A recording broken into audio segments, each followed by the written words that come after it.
میں آپ کو حصول برکت کے لیے ایک اوریجنل واقعہ بتاتا ہوں۔ مودودی صاحب کا بیٹا کہتا ہے کہ جی مودودی صاحب جس مسجد میں نماز جمعہ پڑھا کرتے تھے، وہاں کا دیوبندی مولوی نا ہر جمعے کی تقریر میں نا گھیر گار کے تقریر انہیں کے اوپر لے آتا تھا، جس طرح مجھے بھی اس تکلیف سے گزرنا پڑتا ہے۔ میں پریکٹیکلی گزروں، باقی ایسا ہی ہوتا ہے۔ مجھے مولوی دیکھ لیتے تو وہ تقریر کا رخ بدل لیتے ہیں۔ تو اور کہتے ہیں مودودی صاحب پہلی صاحب میں بیٹھ کے تقریر سنتے رہتے تھے، کبھی انہوں نے نہ ان کے ماتھے پہ کبھی تیوری آئی، نہ کبھی غصہ آیا، نہ بھی کچھ۔ کہتے ہیں ایک دن تو اس نے کہا کہ یہ جو بیٹھا ہے نا یہ اور سر کڈا جگرا۔ علماء جو اہل حق ہے نا وہ کہتے ہیں کہ مودودی صاحب کا علم ان کے علم سے بھی زیادہ تھا۔ علم تو سر سنبھالا نہیں جا رہا۔ دنیا میں ایک انسان ہے، بلکہ میں کہتا ہوں اسلامک ہسٹری میں ایک انسان ہے جس کی ہر ٹاپک پہ آپ کو کوئی نہ کوئی بک ملے گی،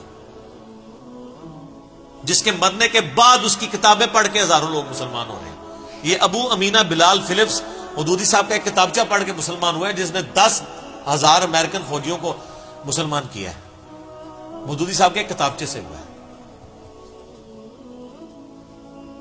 تو وہ کہتے ہیں کہ جناب اس مولوی نے کہا یہ جو بیٹھا ہوا ہے نا یہ مودودی، یہ مر جائے نا، اس کی قبر پہ جو گھاس اگے گی نا، جو بکری وہ گھاس کھا لے نا، اس بکری کا گوشت بھی حرام ہے۔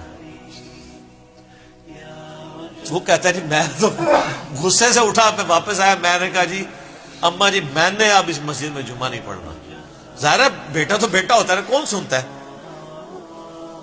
تو کہتے ہیں مودودی صاحب آئے تو ٹھنڈے ہو، کہتے ہیں بیٹا کیا ہو گیا، اس سے کیا فرق پڑ جائے گا؟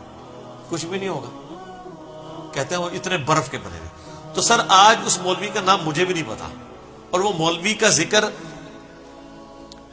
مودودی صاحب کی وجہ سے ہو رہا ہے، جس طرح ابو جہل کا ذکر جو ہے وہ نبی علیہ السلام کی وجہ سے ہو رہا ہے۔ ورنہ ابو جہل کو کس نے جاننا تھا کہ ایک عمر بن ہشام ہوتا تھا، اس کو ابو الحکم کہا جاتا تھا، پھر وہ ابو جہل بن گیا۔ یہ ساری کی ساری چیزیں کس کے ساتھ جڑی ہوئی ہیں؟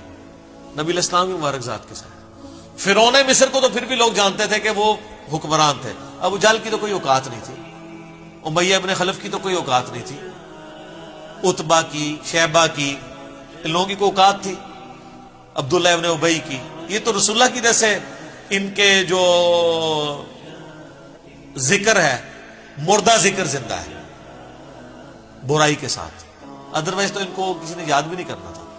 تو مودودی صاحب کے مخالفین دیکھ لیں، اپنی اپنی موتیں مر چکے ہیں، آج ان کو جانتا نہیں ہے، بلکہ ان جن کے بارے میں ان کو مان تھا ان کو کوئی نہیں جانتا۔ اور میں بولتا ہوں پاکستان میں تو پھر بھی علماء لیول کے لوگ بڑے بڑے علماء کو جانتے ہیں، عوام الناس تو اپنے فرقے کے بڑے مولویوں کو نہیں جانتی۔ اور اگر آپ پاکستان سے باہر چلے جائیں تو صرف مودودی صاحب کو لوگ جانتے ہیں، ڈاکٹر سرار کو جانتے ہیں، ان کو کون جانتا ہے؟ تو یہ تو اپنی ڈگریاں لے کے خوش ہیں، کہتے ہیں لوگ ہمارے پاس نہیں آتے ہیں، اس کے پاس جاتے ہیں۔ تو ہمارے کو کچھ شے ہوئے تھے آمرنا، کچھ شے لے آؤ نا تو پتہ چلے۔ اور میرے